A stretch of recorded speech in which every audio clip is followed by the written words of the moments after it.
paz do Senhor, meus irmãos, professores, adolescentes, na sua tela, presbítero Maurício Alves, apresentando hoje a 8ª lição da Escola Bíblica Dominical Classe dos Adolescentes. Esse programa que é coordenado pelo pastor Ramon Melo de Oliveira, que é dirigido pelo presbítero Adriano Fidelis e regido pelas boas mãos do nosso pastor-presidente, pastor Roberto Ronato Olweiler.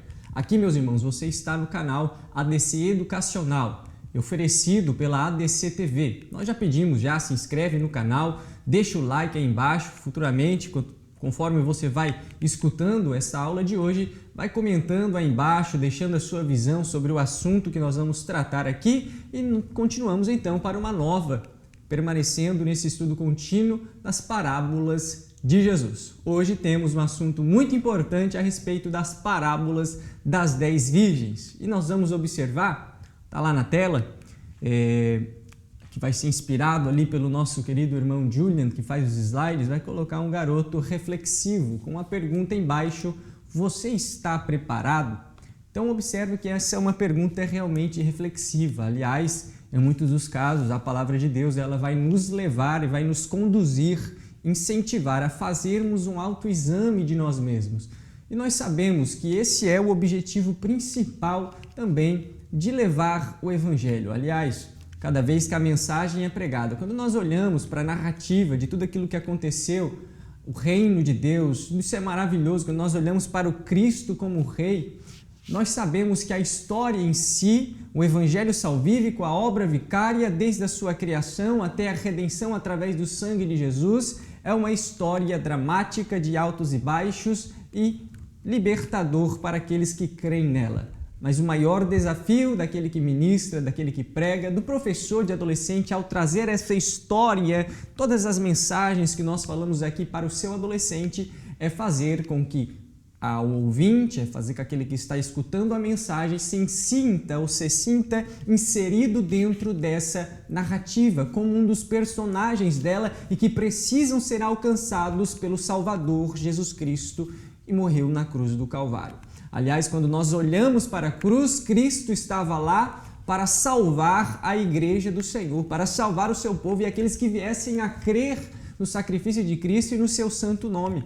Por isso é importante que aquele que ministra, aquele que conta no maravilhoso reino de Deus, leve em consideração que precisa não somente contar uma história, mas fazer com que o seu ouvinte se sinta incluído dentro dessa história como alguém que precisa ser alcançado, que precisa de arrependimento, que precisa retornar a crer no Evangelho de Cristo para poder então retornar à sua origem da criação como uma criação feita para louvor e domínio lá no jardim. Amém, meus irmãos? Então que você possa trazer isso para os seus adolescentes, para os seus ouvintes, essa reflexão que vai ser muito importante nessa aula de hoje, que tem como tema, então, você está preparado? Ou seja, uma reflexão importante para o nosso tempo, que nos leva a uma autoanálise de questionarmos a nós mesmos se nós estamos prontos para o que é o que nós veremos a seguir. Leitura bíblica, Mateus capítulo 25, versículo 1 ao 13. Faça a leitura da sala de aula, que é da parábola das 10 virgens. Mateus capítulo 25, versículo 13, a mensagem, e Jesus terminou dizendo: portanto, fiquem vigiando, porque vocês não sabem qual será o dia e a hora. Portanto, vigiai. Objetivos: refletir sobre a postura correta diante da promessa da volta de Jesus, reafirmar a realidade da iminência da volta de Jesus e ensinar sobre a necessidade de nos prepararmos para a vinda do Senhor. Vamos falar sobre cada um desses pontos. Vamos descobrir de hoje: você já ouviu dizer que Jesus vai voltar? Essa foi uma linda promessa que o nosso Salvador fez para os seus discípulos. Através dessa lição, vamos entender um pouco mais sobre a segunda vinda de Jesus. Infelizmente, algumas pessoas deixaram de acreditar nessa renovadora promessa e passaram a viver pensando exclusivamente na vida terrena. Entretanto, como veremos, a parábola das 10 moças é uma mensagem de despertamento espiritual para a igreja do século 21. Tópico 1. Qual tipo de cristão é você? Com ou sem juízo? E aí nós entramos então agora a meditarmos um pouco na parábola das 10 virgens e o entorno daquela história. Meus irmãos, aqui nós estamos diante de um grande sermão de Jesus. Este é um sermão profético, extenso, e o conteúdo da mensagem, como já mencionado, ela vem fortemente de um caráter profético. Novamente nós vemos Jesus iniciando o sermão, trazendo ao imaginário dos seus ouvintes uma visão escatológica de reino vindouro. Aliás, dentro dos estudos do reino de Deus, como nós já falamos aqui um pouco sobre o reino de Deus, o Frank McKeon vai dizer que o reino de Deus ele é algo que ele já está presente e ao mesmo tempo não está, ou seja, porque ainda falta esse estabelecimento dele por toda a eternidade que vem então na consumação e no retorno do rei. Então nessa mensagem Cristo nos deixa claro que não será revelado aos homens o tempo da sua vinda, ou seja, a vinda do Senhor ela é iminente. O dia, a hora, os segundos, os meses ou quanto tempo demoraria da ascensão ao retorno, ninguém sabia e ninguém sabe e ninguém saberá antes de acontecer o retorno do Rei Jesus. Ninguém pode dizer, vai ser tal dia, né? Como às vezes levantam os profetas por aí dizendo, não, parece que eu recebi uma revelação aqui e vai acontecer dia e tal. Isso não existe, né? Veja que Jesus não relatou e não contou isso para nenhuma pessoa porque a vinda do Senhor ela é iminente. Então, a doutrina, como alguns têm esse costume de chamar, né? A doutrina da iminência de Cristo é importante porque ela nos traz uma responsabilidade escatológica.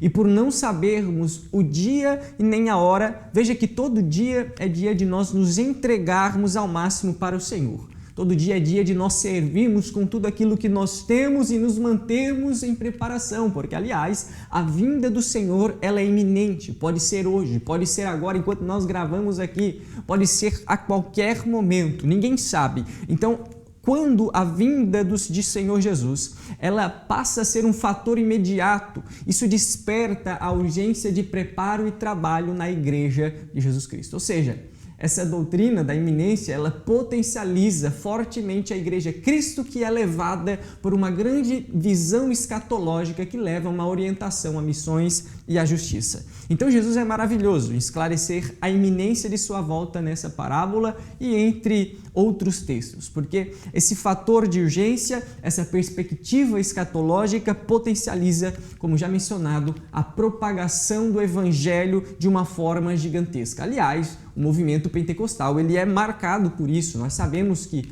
a nossa fé, aquilo que nós acreditamos, um retorno, 1906, Rua Azusa, esse já vem até um pouco antes, mas o resgate da fé apostólica, nós observamos que é marcado fortemente por essa visão escatológica. Em alguns momentos, alguns autores vão reconhecer a importância da escatologia e do retorno de Jesus para a propagação do Evangelho. E como nós vamos ver a seguir. Então, essa parábola das 10 virgens, ela nos mostra a necessidade de vigilância da igreja enquanto espera o seu Senhor.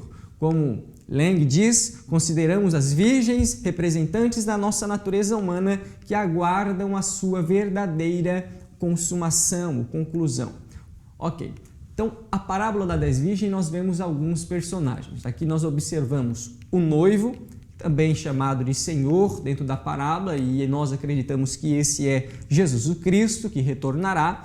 E ali nós também temos as 10 virgens, que são aqueles que receberão o noivo. Aqui é um pouco complicado, claro que questão de interpretação, né? Mas é complicado a gente colocar somente como igreja, porque nós observamos que tem ali 5 loucas que não vão se encontrar com o noivo. E como é que vai fazer, né? Se elas não vão encontrar com o noivo, como é que elas são igreja? Então, a gente vai colocar aqui como aqueles que esperam, aqueles que receberão o noivo. E temos também dentro dessa parábola um personagem que são aqueles que vendiam o azeite para a lâmpada, em que as loucas vão lá tentar comprar urgentemente o azeite quando o noivo retorna. Então, a história está escrita, né? Nós temos 5 loucas ou insensatas, também poderemos utilizar esse termo, e nós temos as 5 prudentes, que é o termo único e mais apropriado para nós estarmos utilizando aqui. Então, as loucas com a lâmpada, elas não levaram azeite consigo, já as prudentes, por serem prudentes, levaram azeites em suas vasilhas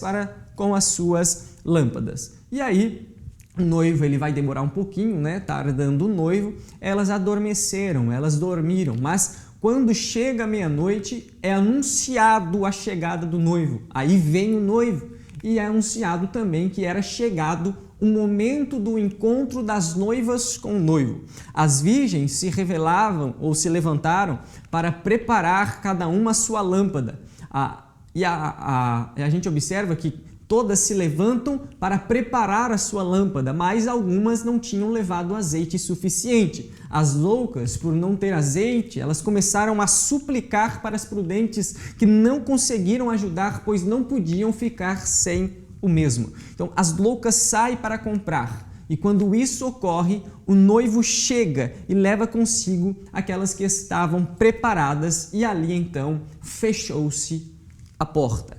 As loucas chegaram até a porta tentando suplicar: Senhor, Senhor, abre-nos a porta. E o noivo diz: não vos conheço. Ou seja, era tarde demais. Existe um tempo dado e aí é necessário manter as lamparinas acesas e manter o azeite preparado durante esse tempo, pois quando o noivo voltar, se alguém tentar se preparar naquele momento, pode ser tarde demais. Então, Jesus ele finaliza dizendo: vigiai, pois não sabeis o dia e nem a hora em que o Filho do Homem há de vir. Há necessidade de vigilância durante esse tempo e de preparação para o retorno do Senhor. E aqui a gente observa que, fazendo uma reflexão, que elas pareciam ser iguais, até escutarem o brado: aí vem o noivo. Então, meus irmãos, é importante levar em consideração que as virgens elas eram iguais em conhecimento de preparação.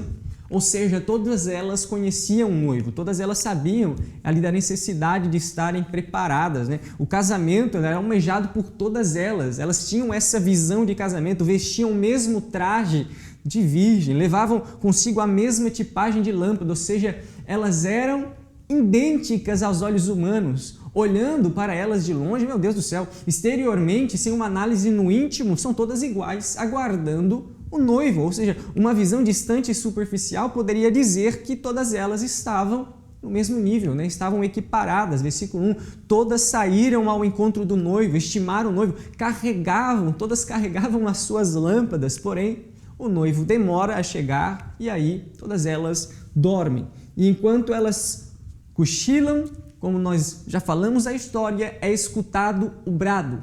Aí vem o noivo, e é nesse momento em que as máscaras vão cair. Quando o fim vem, ele traz consigo também uma revelação de quem é e quem não é. Então, é na chegada do noivo que é revelada a diferença daquelas que aparentemente pareciam ser todas iguais. Novamente, é quando o noivo chega que é revelado a diferença daquelas que antes, aparentemente aos olhos humanos, pareciam ser todas iguais. Agora, o que fazia um grupo para ser chamado de prudente e o que fazia o outro grupo para ser chamado de loucas ou insensatas?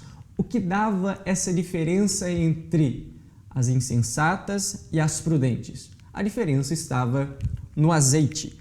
A presença do azeite na lâmpada das 5 virgens que as tornaram prudentes e a ausência do azeite na lâmpada das 5 insensatas ou loucas que as entornaram insensatas e loucas. Então, o que faz a diferença é a presença ou a ausência do azeite. Então, veja que o destaque, a virtude que nós observamos nessas 5 prudentes é que elas se manifestaram uma capacidade prévia de preparação, ou seja, elas manifestaram dentro de si uma capacidade de fazer uma preparação prévia, de buscar o azeite necessário para manter a lâmpada acesa até a chegada do noivo, mesmo sem saber o dia e mesmo sem saber a hora em que o noivo viria, mas tinha dentro de si, ainda que o noivo aparentemente parecesse estar distante, existia dentro delas uma preocupação de manter a lamparina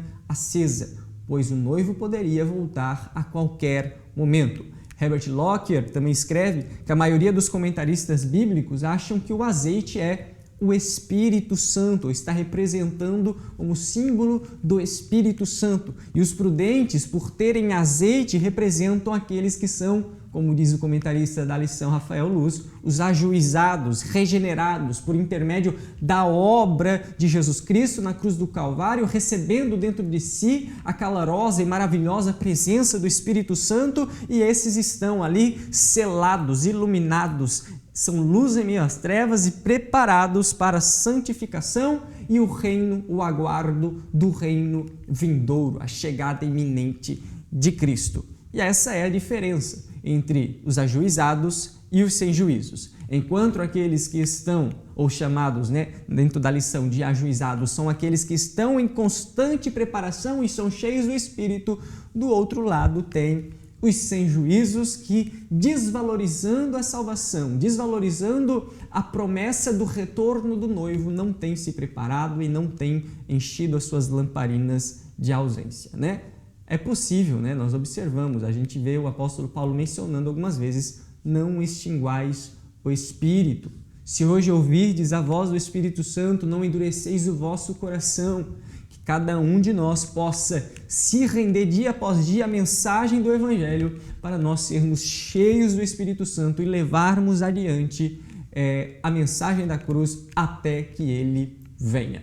Amém? Então vamos lá, tópico 2, o noivo vem. Meus irmãos, aqui nós precisamos também ter em mente, aqui nós mencionamos também, já mencionamos a parábola e aquilo que foi explicado por Jesus, aquilo que foi trazido por Jesus nessa parábola, e isso vai começar então a nos levar a algumas reflexões sobre o retorno de Cristo. Falamos sobre a iminência, a importância também da iminência, mas agora a gente vai continuar refletindo em cima desse assunto. Então, quando Cristo nos traz essa mensagem como a parábola das 10 virgens, a promessa de um retorno iminente e também a promessa do retorno do rei, isso é algo que por si só é maravilhoso, Nós pararmos para refletir a necessidade, aliás, o Chesterton vai dizer, que a única doutrina que nós podemos confirmar realmente, não a única, mas uma das únicas doutrinas que nós podemos confirmar de forma contundente, escreve em ortodoxia, é o pecado original, ou seja, não tem como fugir do pecado original, porque a pessoa ela vai dar uma voltinha na rua, ela já percebe, já consegue ver e testificar e comprovar o pecado acontecendo na sua frente, E fora que isso ocorre, isso é maravilhoso que Chesterton vai dizer, porque tinha alguns grupos de hereges em seu tempo que negavam a doutrina do pecado original, como se fossem merecedores. Por isso que vai escrever isso, que não tem como negar o pecado original, porque diariamente a gente consegue comprovar e ver o pecado original acontecendo, às vezes até dentro de nós, visto que nós temos uma inclinação natural para a maldade. Então, nós observamos a realidade, esse fator do pecado existente. E quando nós olhamos para o Cristo que morreu para perdoar os nossos pecados, e aí a gente vê o livro de Atos, essa divisão entre a ascensão de Cristo, a descensão do Espírito, a expansão da igreja através da presença do Espírito de Deus dentro dela, nós começamos a observar a promessa de um reino vindouro que viria. Então, a mensagem do Evangelho, ela é perfeitamente linda, é maravilhosa. Esse resgate realizado por Deus através do sangue de Jesus Cristo na cruz do Calvário. Então, veja que o mesmo Cristo que veio, morreu, ressuscitou, ascendeu aos céus, promete o seu retorno, ou seja, Ele virá. E isso faz parte da marca da igreja, faz parte do povo de Deus, essa visão escatológica do retorno do rei e do estabelecimento, a vinda de um reino vindouro perfeito em que Cristo governará para todo sempre e nós seremos governados por Ele e também, ao lado dele governaremos para todo o sempre. Então isso é maravilhoso, essa visão do reino. E aí, nós sabemos que o derramamento do Espírito ele tem um significado escatológico, porque é um sinal dos últimos dias. A gente vê ali o livro de Atos, dentro da ascensão de Cristo, a promessa da vinda do Espírito Santo ficar em Jerusalém, até que do alto sejais revestidos de poder, porque na verdade João batizou com água, mas vós sereis batizados com Espírito Santo não muito depois desses dias. A igreja fica em Jerusalém, os irmãos conhecem a história e cumprindo-se o dia de Pentecostes, aliás, esse vídeo vai ser postado sábado, amanhã, domingo, é domingo de Pentecostes, ou seja, é dia de nós lembrarmos aquilo que Cristo fez quando ascende aos céus, roga ao Pai para o envio do outro Consolador, que é a presença do Espírito Santo dentro da igreja. E ali, cumprindo-se o dia de Pentecostes, estavam todos reunidos no mesmo lugar e de repente veio o som de um vento. Então, a gente vê que a reação da igreja à presença do Espírito naquele momento foi as línguas repartidas como que de fogo, e todos falavam conforme o Espírito Santo lhes concedia que falassem. E aí, algumas pessoas vão olhar para aquele momento, aqueles que tinham um coração um pouco mais amolecidos vão ouvir as maravilhas de Deus, e os outros já começam, né? Aqueles que eram um pouco mais duros de coração e não entendiam a forma como Deus atuava através do seu Espírito, vão começar a murmurar, né? Vão dizer que eles criar a sua própria teoria, a teoria do vinho. Vão dizer que eles estavam cheios de vinho, estavam embriagados. Quando na realidade, quando Pedro observa esse levante, essa murmuração, e aqueles que com o coração endurecidos não compreenderam o agir de Deus através do Espírito, Pedro já começa então a ser levantado por Deus, e com uma coragem hermenêutica imprecedente, né, nunca vista. E é maravilhoso porque era algo novo, era uma experiência nova dada à igreja. O preenchimento do Espírito Santo era algo totalmente novo, esse revestimento, esse empoderamento dado através do Espírito, prometido por Jesus, mas novo porque nunca foi vivido daquela forma. As línguas repartidas como que de fogo era algo também novo, aquela forma de evangelismo, aquela forma de evangelização, deles estarem falando em línguas que não conheciam, mas as pessoas compreendiam aquilo que estava sendo dito e falava das maravilhas e da grandeza de Deus. Então nós observamos que era uma experiência totalmente nova, e uma característica da igreja e dos pentecostais também é essa abertura radical para Deus. Quando nós vemos então o apóstolo Pedro se levantar e já dar base bíblica, estava acontecendo na hora ali, mas na hora também o Espírito Santo já vai dar base bíblica do que estava acontecendo. Como eu disse, enquanto alguns diziam e levantaram que aquilo estava acontecendo era a teoria do vinho, Pedro vai dizer, isso aqui não é que eles estão embriagados, não. É aquilo que disse o profeta Joel em Joel 2:28. E acontecerá que nos últimos dias derramarei do meu espírito sobre toda a carne, vossos filhos e vossas filhas profetizarão. Pedro já diz, né? Essa é, né, a teoria, vamos dizer assim, do Espírito Santo. Então nós vemos uma coragem hermenêutica de Pedro já dar base bíblica para um acontecimento novo e extraordinário no instante da ocorrência, dizendo que era a presença do Espírito Santo. E é maravilhoso quando a gente passa a observar que a promessa do Espírito é dada para testificar também que nós estamos nos últimos dias. Quando Pedro diz, e acontecerá que nos últimos dias. Então nós vemos e observamos uma visão escatológica dentro da igreja, uma visão de reino vindouro, uma visão de últimos dias para o retorno do Senhor Jesus. E essa visão escatológica gera o compromisso com missões através do anúncio do reino vindouro. Ou não é dessa forma que acontece? O missionário não vai anunciar a chegada de um reino onde não haverá sofrimento, onde não haverá mais dor. Isso que nós observamos, isso não é algo positivo, tá? Porque nós vemos que no Ocidente as pessoas vivem de um demasiado conforto, até como vai dizer Larry Crabb, né, no livro Viciados em Si Mesmo, que a maior dificuldade muitas vezes é a luta contra o bem-estar, ou seja, tem pessoas idolatrando e viciadas em si mesmo, viciadas no bem-estar próprio, que acabam deixando Deus em segundo plano. Agora, em muitos lugares onde o cristianismo mais cresce são em lugares onde tem o maior índice, o maior número de sofrimento dentro da sua população. Por quê? Porque a mensagem é da chegada de um reino vindouro, onde não haverá mais dor, onde não haverá mais sofrimento, onde não haverá mais doença, onde não haverá mais perseguição, somente uma eternidade lado a lado com o nosso Senhor. Por isso que a mensagem, muitas vezes escrita pelos apóstolos, quando Pedro vai relatar lá em Tessalonicenses, a chegada de Jesus e os mortos em Cristo ressuscitarão primeiro, nós observamos que no final ele vai dizer, o apóstolo Paulo, né? Consolai-vos uns aos outros com essa palavra.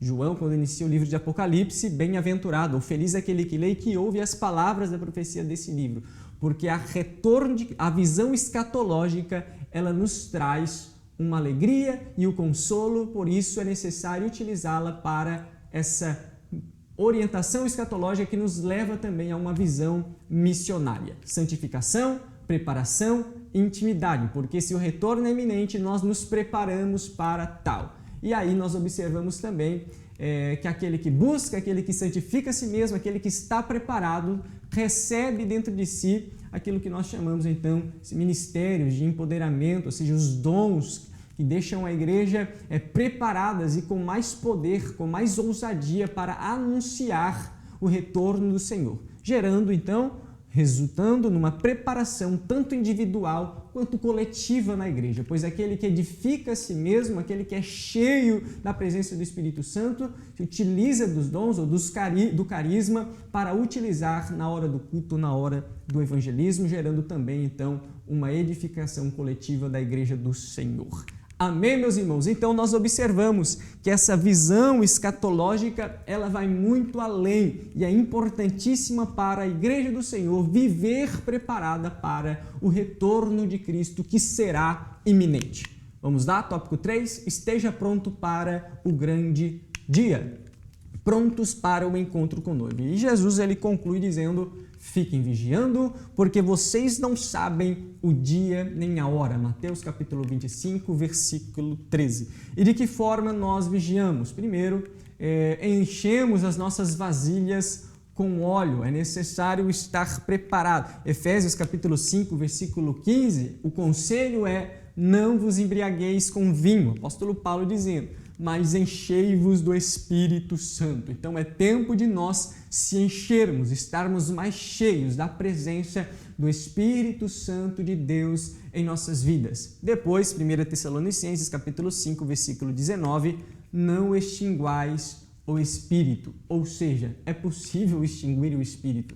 Então é necessário nós termos compreensão disso. No caso das insensatas, elas deixaram a lâmpada se apagar, não levaram o azeite necessário e aí extinguiram a luz. O azeite foi extinguido, logo a luz se apagou. Agora, no caso daquelas que nós chamamos de prudentes, elas manteram as lâmpadas cheias do azeite e assim as lâmpadas permaneceram acesas.